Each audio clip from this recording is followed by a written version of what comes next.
Hello, everybody. Welcome to a brand spanking new episode of the Cologne podcast. It's Wednesday.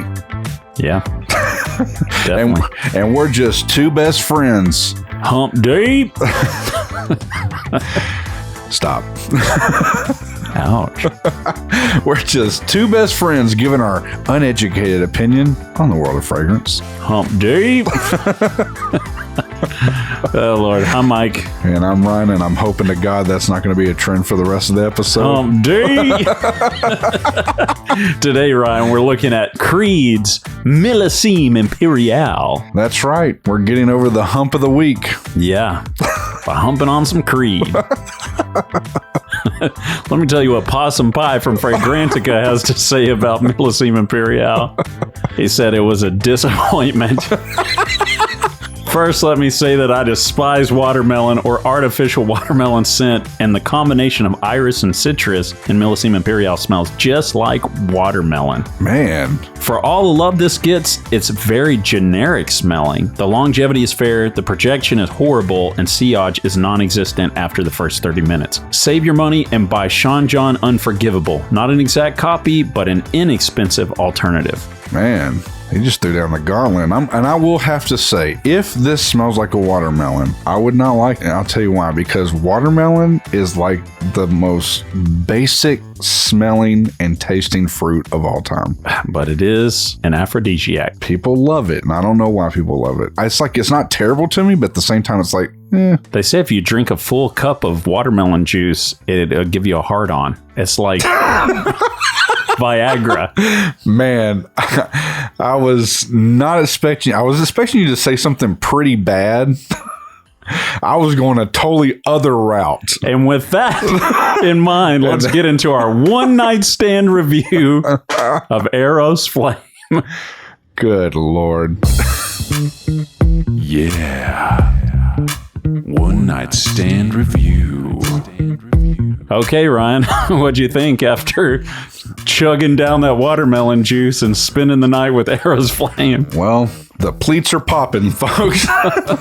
Apparently. They were for me. It wasn't bad. It's not a game changer to me, but to be fair, too, it's come out a while ago. I don't know. It still feels young. That's my take. I'm skipping it still. Yeah, it smells good. Longevity is okay. I mean, skin scent pretty soon, probably 30, 45 minutes. Yeah. But I like the smell. It is a little on the younger side. It's a skip for me because I'm really thinking about whenever I go sample it or buy it, I'm serious about that fragrance. I want to put some money behind it. I want to invest. I want to wear it a little bit. This one, I enjoyed it, but it's like not something I'd order again, you know?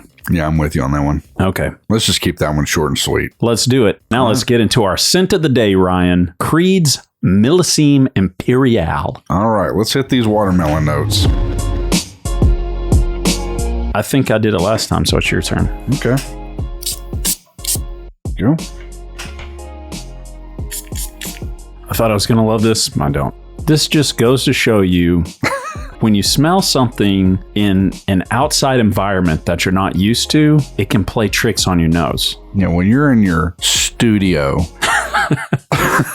Yeah, guys, everyone listening out there, from now on, when you smell a fragrance for the first time, bring it back to your home personal studio. Where it smells like the food that you eat. Yeah. Old Whataburger. Or in Texas, Waterburger. I don't get watermelon on this at all. I don't, but I get the aquatic sort of thing because you were looking at the notes. You go, wow, I'm surprised you like this because it's got a shitload of sea salt and aquatic notes. Yeah. The time that I smelt it was at Neiman Marcus. Yeah. And to me, it smelled kind of woody, almost like cedar in the store. Yeah. So I was like, man, I was pumped on this. I was almost bought a larger decant of this for myfragrancesamples.com. Well, you would have been pissed. I would have been very pissed because, yeah, this is very strong aquatic. I'm surprised. It is definitely aquatic. Now, it's been a while since I've had the original Giorgio Armani Acquadigio, and that came out a year after this. So I wonder if it was a little inspired. I'm not sure, but I will say this is like a tamer, a little softer bed of Bulgari's Aqua that we smelled. Aquamarine. Yeah, that one was straight up crazy. Oh man, that was terrible. This, it's livable. Yeah, this is more tolerable version of that to me. I wonder if that Trump Success smells more close to this. I don't know. Do you know where the term Millesime comes from, Ryan? Oh, God. I have no idea. As long as it doesn't have to do with popping your pleats or erections, I'm curious. Let me tell you what the master perfumer Olivier Creed has to say. He says, the term Millesime is from the wine terminology meaning the best of the crop. Much like fine wine, perfume making mirrors the labor-intensive process. Our Millesime perfumes are blends of the highest concentration of infused oils and the best ingredients chosen. That's straight from the Creed website. That's interesting. I don't like it. I don't hate it. I can see its purpose, but it's not as bad as Aquamarine by Bulgari, but it's definitely crazy aquatic, and I'm not really a fan of it. Yeah, I'm not either. But you know, and this is kind of, again, speaking of environments, because I do feel like if you were wearing this, okay, this will kind of go into who's wearing it, okay? Hit me with it. I feel like this is you're on a dock. You're untying that, whatever, what's it called? Rope? Yeah. You're untying the rope that's holding your dinghy to the dock. Oh, now I'm all kinds of confused. And you're standing there in your khaki shorts with your Sperry's on. And you're yanking your dinghy. Yeah, you're yanking your dinghy free to take on the high seas. To get wet. And you're wearing a white button-up Magellan shirt. There you go. You're in the sun and it's glistening upon you, and all this is shimmering this beautiful scent off of you. I think that this scent would actually do good in the sun. I really do. I think you would smell like $1,000,000 on the high seas with dead fish floating around you. You got this on, the sun's hitting you just right. I think this actually would pop pretty good. Man, I think this is a little more frat boy. I think they're wearing everything, but they're pushing back beer cans and they're making their way to some overpriced private college class that their parents paid for. Yeah, you could get that too. I could see that. I do feel like it because of the aquaticness of it. I do believe this is sitting out there. You're in your vessel. You're going to sail it till the river runs dry, maybe. Exactly. I mean, to me, this is a breath of fresh air coming off of Eros and Eros Flames. Those were not that great. I would rather smell Eros Flame all day long. He's crazy. Don't listen to him. That's crazy talk. That is crazy talk. Ryan appreciates more aquatic notes than I do. I just can't get behind it.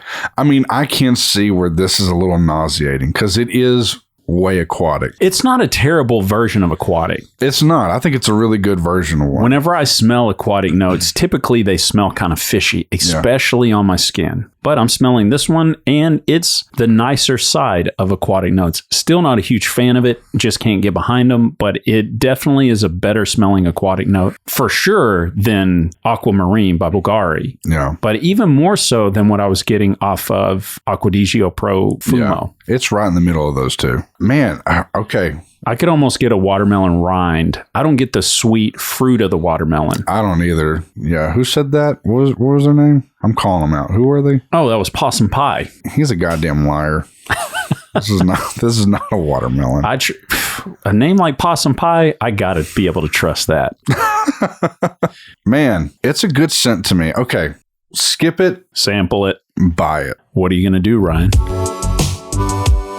I would definitely sample this. I mean, obviously, even if I loved it, it's Creed. So I have two bugaboos I'm worried about. Hit them with the booze. Okay. I don't trust Creed's longevity as far as I can throw Oliver Creed himself.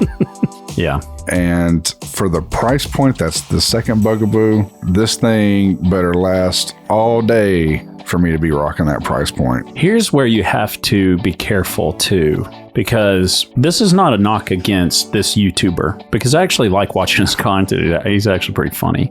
Yeah. The Scent Apprentice, or the Fragrance Apprentice. Yeah. This is like his favorite scent. Really? And he's got like bottle after bottle of this. Okay. And so because of that, and because I like him, it almost makes you feel a weird obligation to buy the fragrance in a weird way. It almost in your mind creates, if you create an attachment to this person or their personality, it's almost like then you're drawn to consider buying the fragrance. I can see that. So you got to be careful. That's also why we push don't trust our judgment 100%. Yeah, because we know you're going to love us. You're going to fall in love with our personalities. And before you know it, you're hating C notes. Yeah. You're buying giant, juicy bottles of Acqua di Gio. It's a pretty badass smell. I can appreciate it. But again, as I said, I can see where if you don't like C note stuff, just 100% skip this. It's not worth your time. Yeah. If you're like me, even though I got a fantastic deal because I bought this decant at myfragrancesamples.com, looking back, I probably should have just bought a 3 ml sample of it. Yeah. Because I'll never wear this again. Might as well just let me take it home, Mike. I'll wear it. Sure thing, Ryan. Sure. No, I'm still going to own it own it. He's a stingy man. Yeah, he's like a dragon. He, instead of hoards of money, he hoards decants. I'm just nestled up, laying on top of them. We got done with the Dior Home 2020 episode. He goes, I knew you should have brought that fucking thing back, you motherfucker. He's wanting that Dior Home Intense decant. Boy, he was. And every day after that, hey, did you bring that Dior Home Intense with you today? He finally did. And I finally was like, God, just to get this guy to shut up about it, I brought it. And then he just threw it in a bag with a million other decants so it'll never see the light of day. No, that's not true. It's good to have it here at the studio so we can compare. It is true. We'll be going, hey, pull that out real quick. Let's smell it. 100%. Ryan acts like I'm just holding things from him. I let him babysit my Burlington 1819 for like 2 months. God, you know what's kind of funny that I'm smelling this and it's drying down a little bit? No lie. Okay, at least on my skin. It is drying down to a softer opening of Love in Black that we love the opening to. I'm telling you, it has that rubber shark toy that we all grew up with. You need to smell that again because I've been wearing that here recently.